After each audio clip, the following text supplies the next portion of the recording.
যে খবরে নজর রাখবো, লক্ষ্মীর ভান্ডার বাড়ানোর দাবি কংগ্রেস প্রার্থীর। লক্ষ্মীর ভান্ডার 10,000 করা হোক, রাজ্য সরকারের কাছে দাবি মিল্টন রশিদের। বীরভূমের কংগ্রেস প্রার্থী মিল্টন রশিদ কি বলেছেন শুনবো।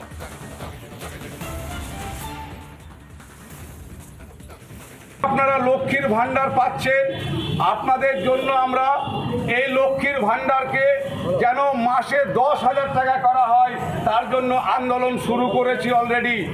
যে মমতা ব্যানার্জির সরকারকে আমাদের প্রত্যেক মা বোনকে লক্ষ্মীর ভান্ডারে 1,000 টাকা নয় 10,000 টাকা করে দেওয়া হোক, এটা জাতীয় কংগ্রেস এবং বামফ্রন্টের ডিম্যান্ড।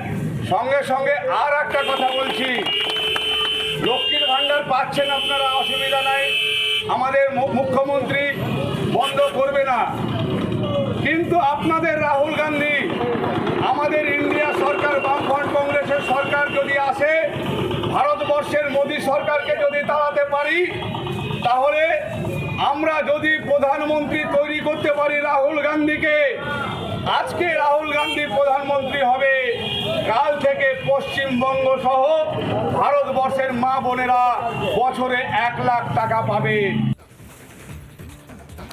শুনলেন কংগ্রেস প্রার্থীর বক্তব্য। লক্ষ্মীর ভান্ডার 10,000 করা হোক বলছেন মিল্টন রশিদ, কংগ্রেস প্রার্থী, এবং তার দাবি রাহুল গান্ধী যদি প্রধানমন্ত্রী হন তাহলে বাংলার মহিলারা, শুধু বাংলা নয় গোটা দেশের মহিলারা বছরে নাকি 1 লাখ টাকা করে পাবেন।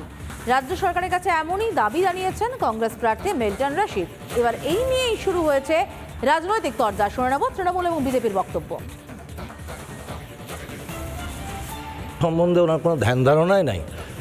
10,000 টাকা করে যে পশ্চিমবাংলার 10 কোটি মানুষকে, তার মধ্যে যদি 2.5 কোটি 3 কোটি লোককে লক্ষ্মীর ভাণ্ডার দিতে হয়, যে টাকা এক্সপেন্স হবে ততটা পশ্চিমবাংলার ইনকামই নয়।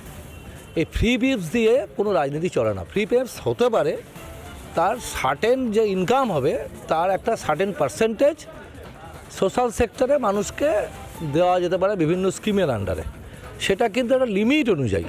যদি টোটালটাই ফ্রি বিপসে যাবে তাহলে ডেভেলপমেন্ট, সরকারি রেভিনিউ, কর্মচারীদের বেতন সবটাই তো বন্ধ হয়ে যাবে।